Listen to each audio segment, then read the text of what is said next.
Hi. So, papunta kami sa Elvis. Sa Buli ng Pangasinan po yung located. Fast forward ko na lang yung video kasi sobrang haba ng biyahe na yan. Kaya, ayan. Sa Elvis na po kami yan. Um,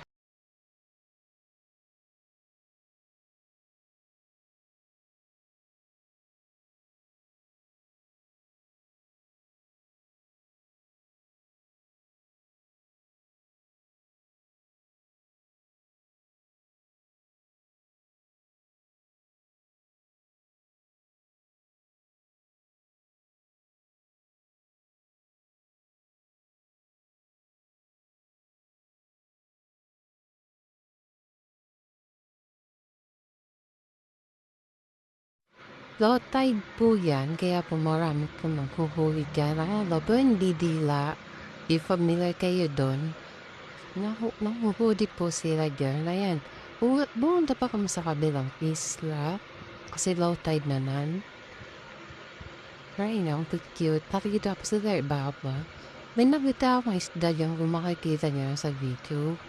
Kaya kaya no, tumuha na kami ng umang. Pero mayroon sa loob, kasi nga lang, hindi pala yung nakakain. Pala ko nakakain siya, inaalagaan lang pala. Kaya, yun. Ano din, binalik ko na lang siya kasi niwan siya na ano. Nakakain nga.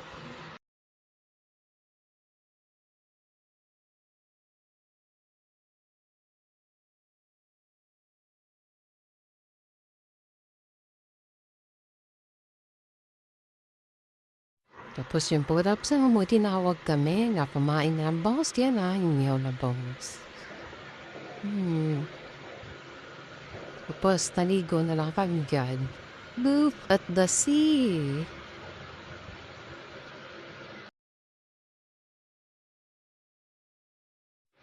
So, may naisip ako, kapag yung bato na yan malayo, hindi ko siya gusto.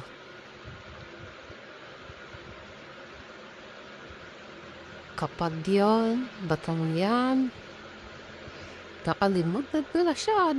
Pag yun malayo. Pag yung batong yan malayo, bye-bye. Maho na kami nga na feel kasi sobrang init, nakakasunog sa balat. Kaya, yun. Tirik-tirik na araw niya. Tapos yan, antay ka na yung sunset.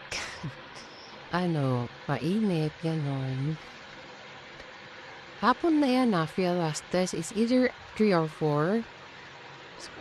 Bumalik kami kasi medyo makalingling na. Actually, pauwi na kami, tapos ng Paris.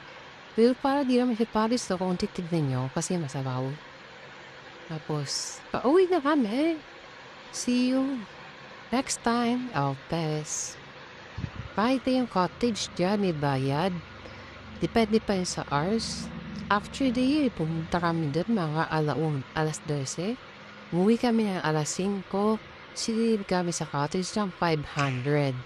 Depende yung kung dayuhan ka kasi. Ngayon yung dayuhan, tapos yung iba hindi nila sinisingil. So, ay na yung pinaka-basher ko sa lugar na yan. Kasi sinisingil kami, tapos yung iba hindi nila sinisingil. Ganun ba talaga yun? Yan. Bye-bye! Huwag tayo makita.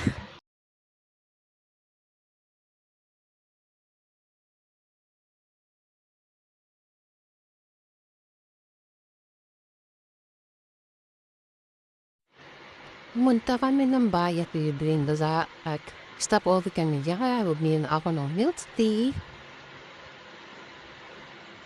Tapos doon kami simentera kasi daan naman siya kapag dadaan ka sa bayan.